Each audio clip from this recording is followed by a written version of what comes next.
Getting ready to bypass Congress again. This time, it's climate change. The Obama administration working on brokering a climate change agreement with other nations, but without ratification from Congress. And that's not the only problem. The president's plan is based on the honor system. And Senator Rand Paul joins us. Nice to see you, sir. Is this an abuse of power by the president? Not only is it an abuse of power, I think it's almost leads us to a constitutional crisis of sorts. It's one thing after another. You know, he says he has no choice but to act. He says he has a pen and a phone and he's going to act. That doesn't sound like our republic. You know, we have checks and balances. He's done this with global warming. He's also done this with immigration. He's also done this with the war in Libya. He doesn't seem to grasp the checks and balances. But if we don't have checks and balances in this country, you know, that can lead to a real problem.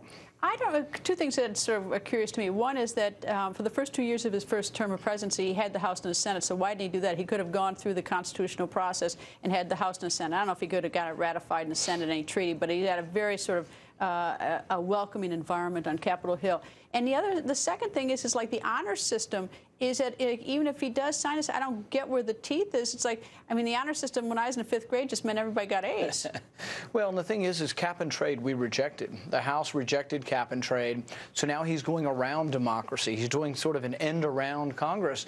And you can't imagine that the American public would let him do this or that we would let him do it, frankly. So I hope that we will see resolutions and legislation and actual legal action. You know, I support Speaker Boehner's legal fight to say, you know, the president can't just do what he wants. He's not a king. He has to really get approval from Congress. But does he ever even call Congress? I mean, you know, he's making this decision, but has he gone to the Senate? Have you heard that he's gone to the leadership to say, let's sit down and talk about this? No, I've tried to communicate with him, and I called him a couple weeks ago to talk about repatriation, letting companies bring home their profit at a reduced rate so we could get money to come home.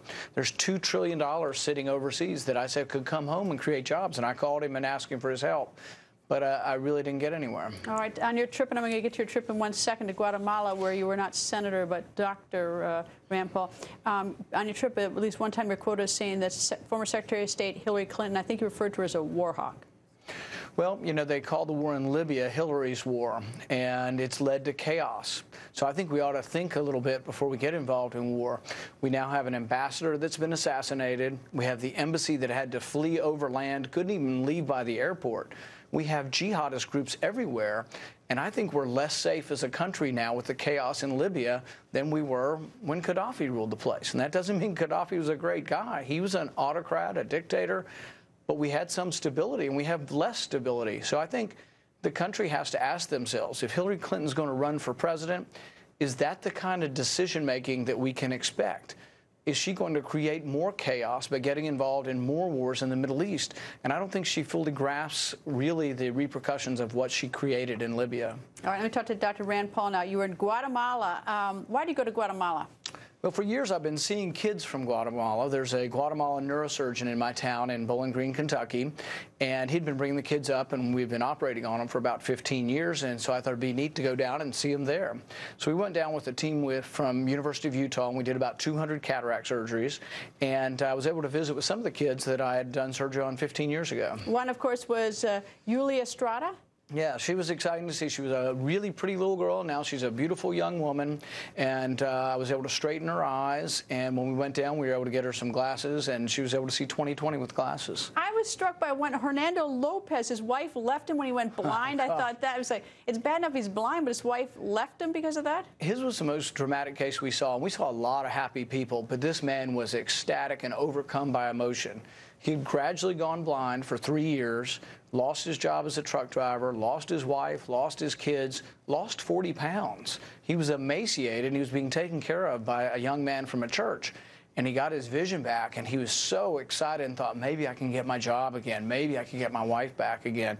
But it was really just, we were all overcome with emotion seeing his response. So they're just cataracts to the point that they're blind? Yeah, some could see light perception only. They could tell light on or off, but not enough to walk around the village, not enough to do any work, definitely not enough to drive.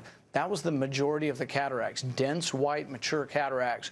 And that's why the vision is so, when you take off the patch the next day, the response is so dramatic. It must be really fun. I mean, don't you sort of miss that full time? I mean, like, I mean, it must be fun to give someone his vision There's back. no reward, more dramatic than seeing someone sit up and say, I can see. That is amazing. Anyway, Senator, nice to see you. Welcome back to Washington, and obviously a very successful trip down in Guatemala. Thank you. Okay.